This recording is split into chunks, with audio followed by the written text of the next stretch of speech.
Graduation days are the best days of a person's life. You have free time, you have energy, you have enthusiasm, and you do not have much responsibilities. These 3 years of your life, the 1095 days of your lifespan, can be an amazing asset if you optimize it correctly. To be honest, the theoretical subjects that you study, the assignments that you write, and the exams that you give have no value in the real life world. I am a graduate myself, and what are the 10 things that I wish I knew when I was a graduation student? And what are those 10 things which you can implement in your life if you are pursuing your graduation currently? Let's get started.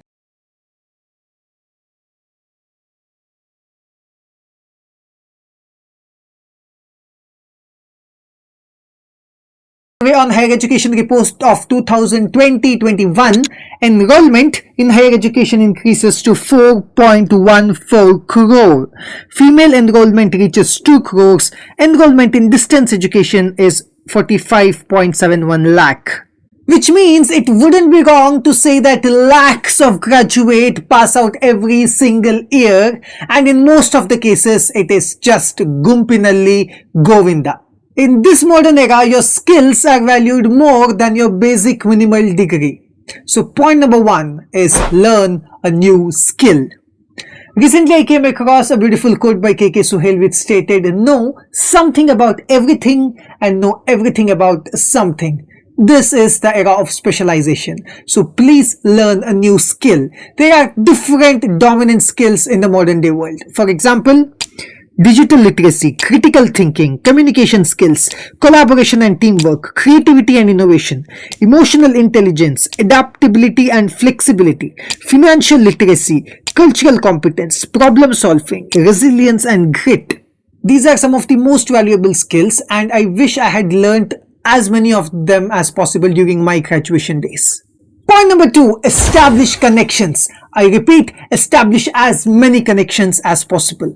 The future artists, writers, actors, politicians, chief minister, maybe prime minister, businessmen, entrepreneurs, advocates, administrative officers, police officers, mechanics, artists, painters, each and every person may be sitting inside your classroom, and building connections with them can be truly helpful, can be truly fruitful in the future.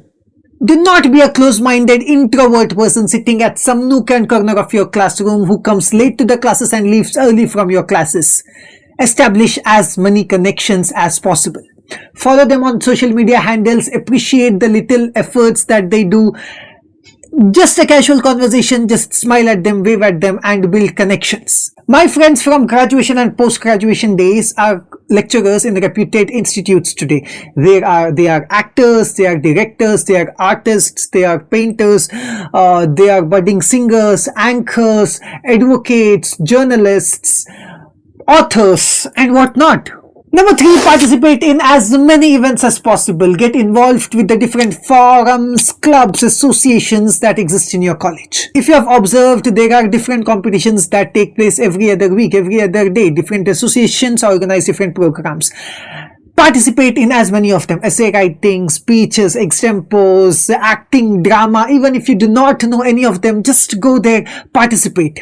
And when we are in graduation, fests are vibrant. Inter-college fests, university level fests, state level fests, national level fests take place. You see the poster and you just ignore it. Do not do it. Form a team, and if there is already an existing team, request them to be a part of it and just go explore. These little events that you participate in your graduation days will be truly helpful when you come out and face the real world. Do not participate to win the prizes. Participate for an experience and give your best. Number 4, start experimenting and understand your niche. What is niche in simple terms? A specialization or something that ignites you, that you're passionate about. Now what happens is you have taken up your graduation just being go with the flow. You completed your PUC in a specific field and that was the next option you had to take. And what happens is we understand our niche somewhere later on in their life. I have friends who are amazing graphic designers, coming from an engineering background, amazing stand-up comedians coming from an engineering background, amazing authors coming from science background, amazing businessmen coming out from BCA backgrounds. So what happens is we understand our niche later on in our life. So start experimenting, do as many things as possible. As a graduate student, I tried cinematography, photography, I laid my hands on stand-up comedy. I participated in as many open mic events as possible. I tried acting. I gave auditions to many regional films and documentaries.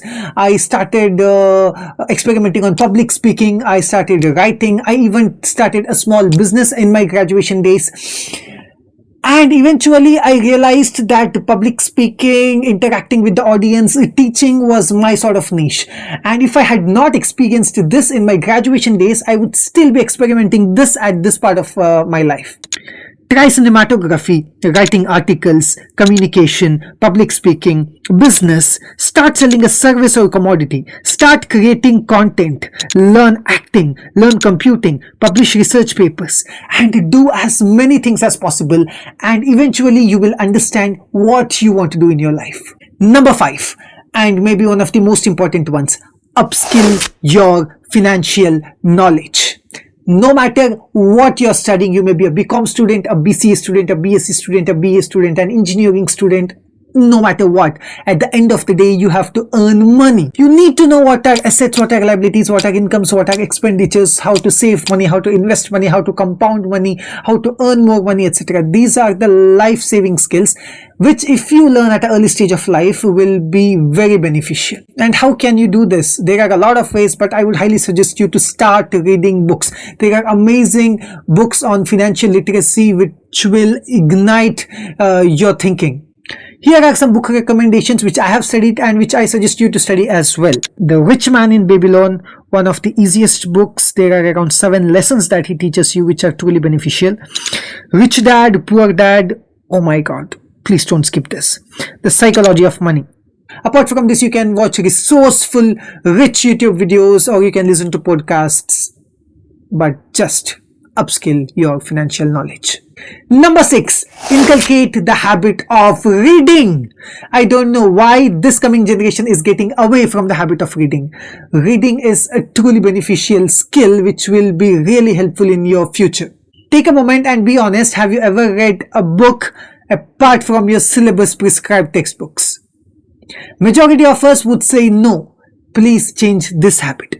What happens when you read a book is you get to experience the entire lifespan of a person. If you're reading an autobiography, you get to experience everything of their life. You can learn from their mistakes and you can avoid those mistakes. If you're reading self-help book, you get the insights from a different person's perspective. And the best part is there are no distractions. This is a lifesaver. And number 7, save money and start investing. I wish I had started this earlier on in my life. As graduation students, we have a lot of whims and fancies. We purchase cakes, we go for parties, we travel around a lot, and we spend lavishly. Instead of this, if possible, save a bit of money and start investing. Each and every one of us gets pocket money for the purpose of traveling, for the purpose of food, and no matter what amount you get, start saving a bit of it. If possible, start looking after your own additional expenses. You can earn money by means of going to caterings whenever you're free, by taking up a part-time job for 2 to 3 hours in the evening, by giving tuitions after class hours, by writing articles and publishing them online, etc. There are a lot of means through which you can start earning money as a graduate student. Well, let this not be your ultimate aim, let this not be your ultimate focus on the other parts, but also start doing this. There is a practical example I share with all my students. You purchase a tank of 10 rupees, that plastic tank which cannot be opened, through which you cannot take money easily. You have to break it open, right? You purchase that and you start putting in rupees 10 every single day. And someday maybe rupees 20, rupees 30 when you have excess of money. At the end of the month, you will have at least 300 to 400 rupees as your savings. Now you can purchase a book by that money, or you can invest in SIPs, or you can just explore avenues of investing. And when I say invest money, I do not just restrict it to financial terms, as in investing in mutual funds, SIPs, shares and stocks, etc. I mean invest in yourself as well, because you are the richest asset you can build in your life. You can invest by purchasing a book, learning from it. You can invest by taking up a course, an online course somewhere. You can invest by traveling to a museum, to a historical location and learning. You can invest in yourself as well. Number 8, move your body. Stretch, exercise, take a gym membership or get involved in the sports that are present in your college, but just move your body. What happens is we live a very easygoing life. We travel in two-wheelers, we travel in a bike, a scooter, a car, for some public transport from home to college. We sit inside the classroom, we go home, we use mobile phone, we sleep, we eat, we repeat. Our body isn't moving a lot. Eventually, when you get 30 years of age, you start getting a back pain, you have a lot of health diseases, and you have to spend a lot on yourself. You have to spend a lot on hospitalization and taking care of your health. So start doing it right now. Take care of your health, because health is wealth. Number 9, and maybe something that we all are leaving this behind in our life, strengthen family ties.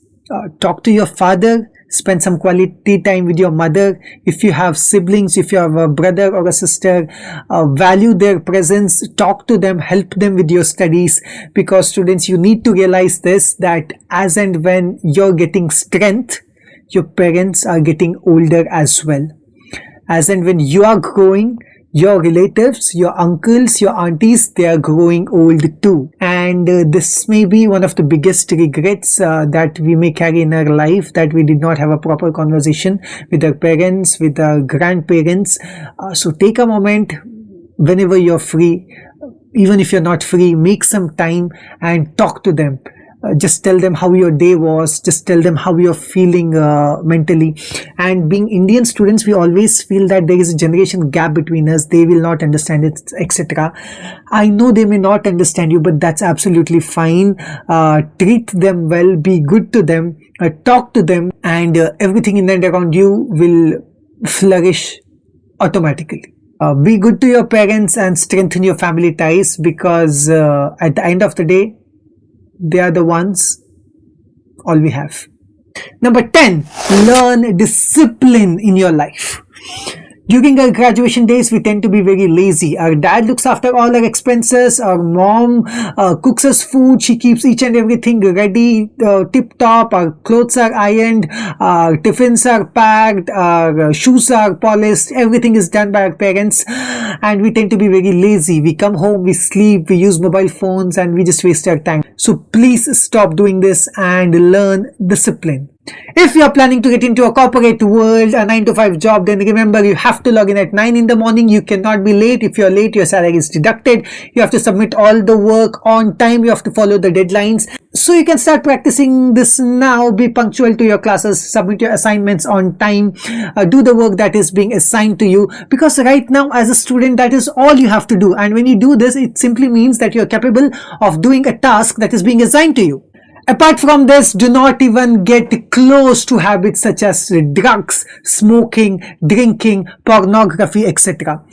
This will deteriorate your life bit by bit. This is like rust, the effect of which will not be visible right now, but a couple of years later, when you look back, you will regret for doing this, for starting on this habit. You still have time, you're young, you're energetic. Channelize these passions, these habits into a more productive one. And when you do this, you will eventually be far ahead in your life. Those were the 10 tips, but before we wind up, here are the 2 additional bonus golden tips that you need to follow in your life. Number 1, think big, start early. Do not just aim at a mediocre job. Think of something big and start working on it. As the quote states, aim at the moon, eventually you will at least end up with the stars. Think of being a responsible human being who will ignite and inspire the community around him and the humanity all over. Last but not the least, struggle, put in all your efforts and leave the rest to him. He will take care. and follow one policy in life, that everything happens for a good reason. And I request you to subscribe to the channel and engage with the content that I upload. We teach you communication skills, we teach you new words every single day, we teach the syllabus content of Bangalore University and Bangalore University, and we give you productive hacks just like this, which will be truly helpful for you. It may not cost you anything, but it will be really helpful for us to grow, to stay motivated and upload more resourceful, productive content. The theory goes, आप ये video 3 लोगों को share करना, वो 3 लोग किसी और 3 लोगों को शेयर करेंगे, वो 3 किसी और 3 लोगों को शेयर करेंगे, ऐसे ये दुनिया बदल जाएगी. That was creepy. Sorry. Thank you so much for staying till the last of this video. Keep smiling, keep learning.